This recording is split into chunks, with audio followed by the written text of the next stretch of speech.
लेकिन माता कुंती ने बिना मुड़कर देखे अपने सभी पुत्रों से कह दिया कि तुम जो भी लाए हो आपस में बराबर बराबर बांट लो।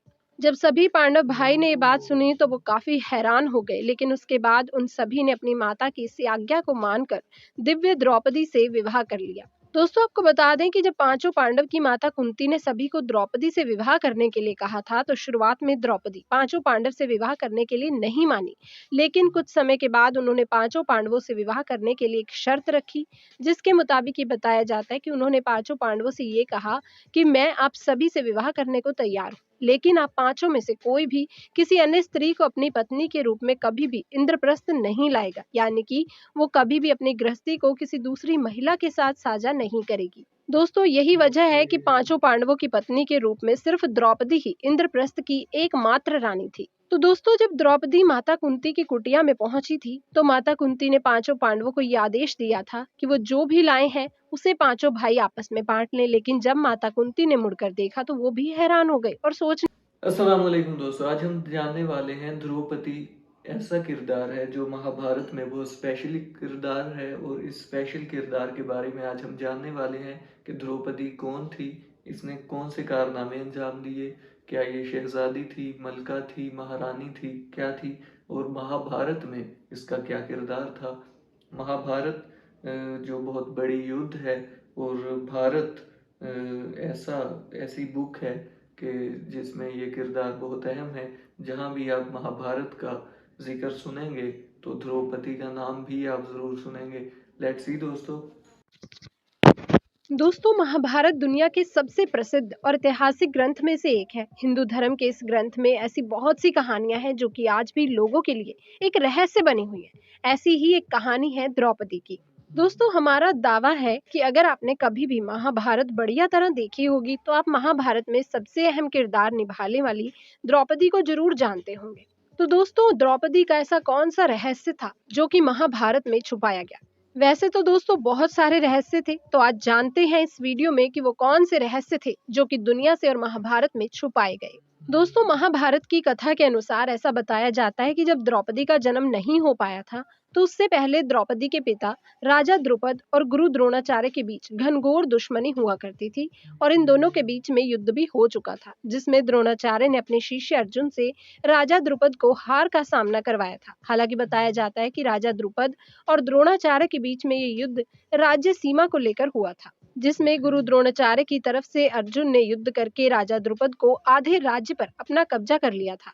अर्जुन से हारने के बाद राजा द्रुपद अपना अपमान सहन नहीं कर पाए, और उन्होंने गुरु द्रोणाचार्य से बदला लेने के लिए एक यज्ञ किया, जिसकी अग्नि से राजा द्रुपद को दृष्टद्युम्न नाम का एक पुत्र तो प्राप्त हुआ।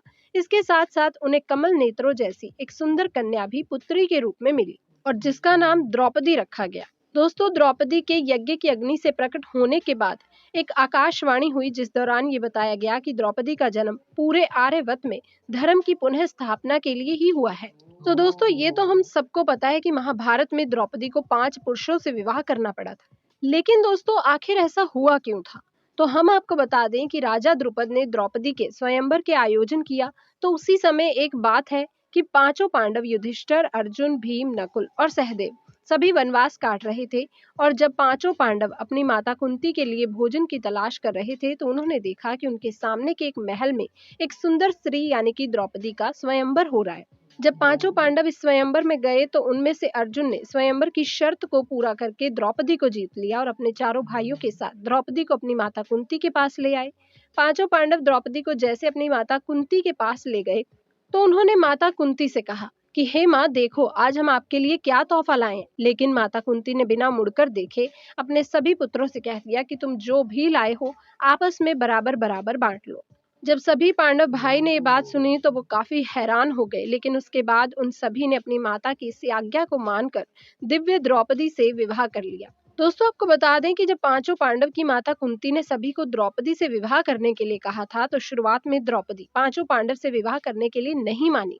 लेकिन कुछ समय के बाद उन्होंने पांचों पांडवों से विवाह करने के लिए एक शर्त रखी, जिसके मुताबिक ये बताया जाता है कि उन्होंने पांचों पांडवों से ये कहा कि मैं आप सभी से विवाह करने को तैयार हूँ, लेकिन आप पांचों में से कोई भी किसी अन्य स्त्री को अपनी पत्नी के रूप में कभी भी इंद्रप्रस्थ नहीं लाएगा, यानी कि वो कभी भी अपनी गृहस्थी को किसी दूसरी महिला के साथ साझा नहीं करेगी। दोस्तों यही वजह है कि पांचों पांडवों की पत्नी के रूप में सिर्फ द्रौपदी ही इंद्रप्रस्थ की एकमात्र रानी थी। तो दोस्तों जब द्रौपदी माता कुंती की कुटिया में पहुंची थी तो माता कुंती ने पांचों पांडवों को ये आदेश दिया था कि वो जो भी लाए हैं उसे पांचों भाई आपस में बांट लें। लेकिन जब माता कुंती ने मुड़कर देखा तो वो भी हैरान हो गई और सोचने लगी कि उन्होंने ये क्या अनर्थ कर दिया।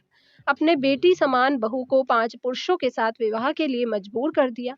ऐसे में कुंती को दुखी देखते हुए श्री कृष्ण ने उन्हें समझाया कि ये सब तो द्रौपदी के पिछले जन्म की तपस्या का फल है। कहा जाता है कि द्रौपदी पिछले जन्म में एक साधु की बेटी थी और उनका विवाह नहीं हो पा रहा था। अपने विवाह के लिए द्रौपदी ने भगवान शिव की घोर तपस्या की थी और उनसे वरदान मांगा था कि उन्हें 5 गुणों वाला पति चाहिए। लेकिन 5 गुण किसी एक में मौजूद होना संभव नहीं था, जिसके चलते द्रौपदी को अगले जन्म में 5 पतियों का सुख प्राप्त हुआ।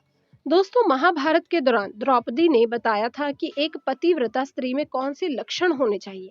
एक बार की बात है जब श्री कृष्ण ने पत्नी सत्यभामा द्रौपदी से मिलने आए तो उन्होंने द्रौपदी से ये पूछा कि आपके पांचों बलशाली पांडव आपका इतना सम्मान क्यों करते हैं। तब द्रौपदी ने सत्यभामा को जवाब देते हुए कहा कि मैं अहंकार और क्रोध से बिल्कुल परे हूँ और मैं केवल अपने पतियों की खुशी में खुश रहना पसंद करती हूँ।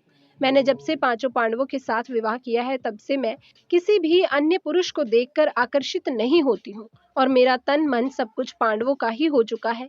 जब युधिष्ठिर ने अपनी पत्नी द्रौपदी को जुए में दांव पर लगा दिया था, इसके बावजूद भी द्रौपदी ने अपने धर्म का पालन करना नहीं छोड़ा। दोस्तों महाभारत के अनुसार ऐसा बताया जाता है कि 5 पुरुषों की पत्नी होने के बावजूद भी द्रौपदी को आशीर्वाद मिला था कि पूरी जिंदगी कुंवारी ही बनी रहेगी। कहा जाता है कि जब महर्षि वेदव्यास ने द्रौपदी का विवाह पांचों पांडवों से करवाया तो उन्होंने इसके साथ साथ द्रौपदी को एक वरदान दिया था कि जब भी वो पांचों पांडव भाइयों में से किसी एक के बाद दूसरे के पास जाएंगी तो उनका कुंवारापन उनके पास वापस आ जाएगा।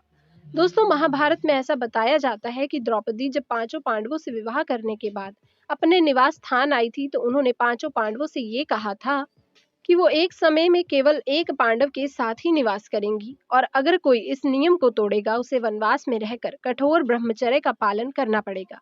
तभी एक बार की बात है कि युधिष्ठिर अपने कमरे में द्रौपदी के साथ संभोग कर रहे थे और उनकी चप्पलें बाहर ही पड़ी हुई थी, लेकिन कहीं से कुत्ता आया और युधिष्ठिर की चप्पलों को उठाकर ले गया। उसी समय अर्जुन द्रौपदी के कमरे की तरफ आ रहे थे। जब अर्जुन ने कमरे के बाहर चप्पलें नहीं देखी तो उन्हें ऐसा लगा कि द्रौपदी के साथ कमरे में कोई भी नहीं है और वो कमरे के अंदर चले गए। अर्जुन ने अंदर जाते हुए देखा कि द्रौपदी और युधिष्ठिर दोनों आनंद में खोए हुए थे। जब उन दोनों ने भी अर्जुन को देखा तो अर्जुन द्रौपदी के नियम को तोड़ चुके थे और सजा के मुताबिक अर्जुन को वनवास काटना पड़ा था। लेकिन दोस्तों जब द्रौपदी को ये पता चला कि इसमें अर्जुन की कोई गलती नहीं थी और ये सब कुछ कुत्ते की वजह से हुआ तो द्रौपदी ने सभी कुत्तों को ये श्राप दिया था कि जिस तरह से तुम्हारी वजह से किसी ने मुझे संभोग करते हुए देखा है उसी तरह पूरी दुनिया तुम्हें भी संभोग करते हुए देखेगी और तुम्हें लज्जा का एहसास होगा। दोस्तों ऐसा भी बताया जाता है कि स्वर्ग यात्रा के दौरान जब खाई में गिरकर द्रौपदी की मृत्यु हो गई थी तो भीम ने अपने बड़े भाई युधिष्ठिर से ये पूछा था कि द्रौपदी ने अपने जीवन में कभी कोई पाप नहीं किया, फिर वो हमारे साथ स्वर्ग क्यों नहीं जा सकी। जिसका जवाब देते हुए युधिष्ठिर ने भीम से ये कहा कि द्रौपदी हम पांचों पांडव भाइयों में से सबसे ज्यादा प्यार अर्जुन से करती थी, जिससे उसने हमसे छुपा के रखा था और यही वजह है कि वो स्वर्ग तक नहीं जा सकी।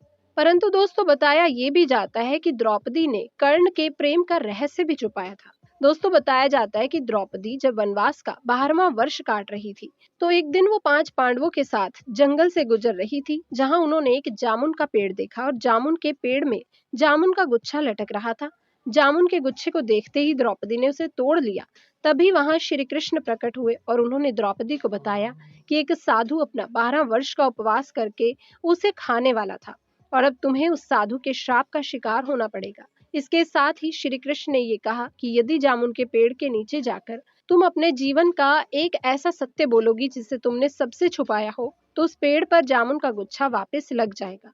पांचों पांडव के एक एक बार सत्य बोलने के बाद जब द्रौपदी की बारी आई तो उन्होंने श्री कृष्ण को बताया कि मेरे पांचों पति मेरी ज्ञानेंद्रियों के समान हैं, लेकिन इतना शिक्षित होने के बावजूद भी मेरी वजह से मेरे पतियों को कितना कष्ट सहना पड़ा। जब ये सुनने के बाद जामुन का पेड़ पर वापस से जामुन नहीं लगे तो श्री कृष्ण ने द्रौपदी से कहा कि तुम अभी भी कुछ छुपा रही हो।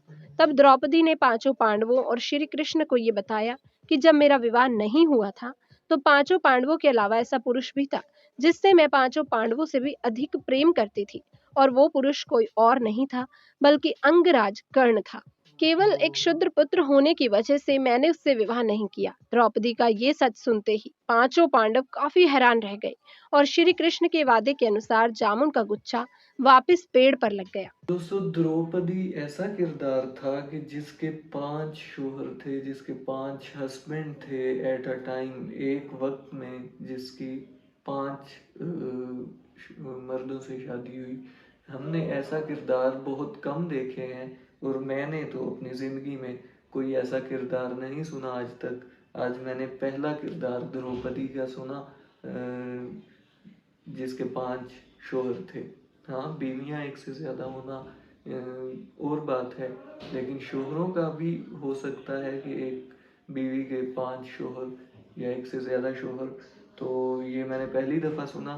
किस तरह का इंटरेस्टिंग किरदार था दोस्तों, और श्री कृष्ण ने भी इसकी इजाज़त दी, तो इससे ये साबित होता है कि इसमें कोई गलत नहीं था, क्योंकि श्री कृष्ण को हिंदुइज्म में बहुत मर्तबा दिया जाता है और उन्हें पूजा जाता है। तो ज़ाहिरी बात है कि श्री कृष्ण हो सकता है कि अल्लाह ताला के नेक बंदे हों, और अगर उन्होंने इजाज़त दी थी तो फिर इसमें कोई गलत उस दौर के हिसाब से नहीं होगा। तो दोस्तों, ये थी आज की इंटरेस्टिंग वीडियो, काफ़ी इन्फॉर्मेटिव थी। उम्मीद है आपको पसंद आई होगी। और महाभारत का बहुत ही बड़ा किरदार था द्रौपदी, जिसके बारे में आज हमने सुना। और करण और अर्जुन और उनके 5 अर्जुन के 4 भाइयों की स्टोरी आज हमने सुनी, और उनकी माता की बातें हमने सुनी। सो उम्मीद है वीडियो आपको पसंद आई होगी। मिलते हैं नेक्स्ट वीडियो में, तब तक के लिए अल्लाह हाफिज़।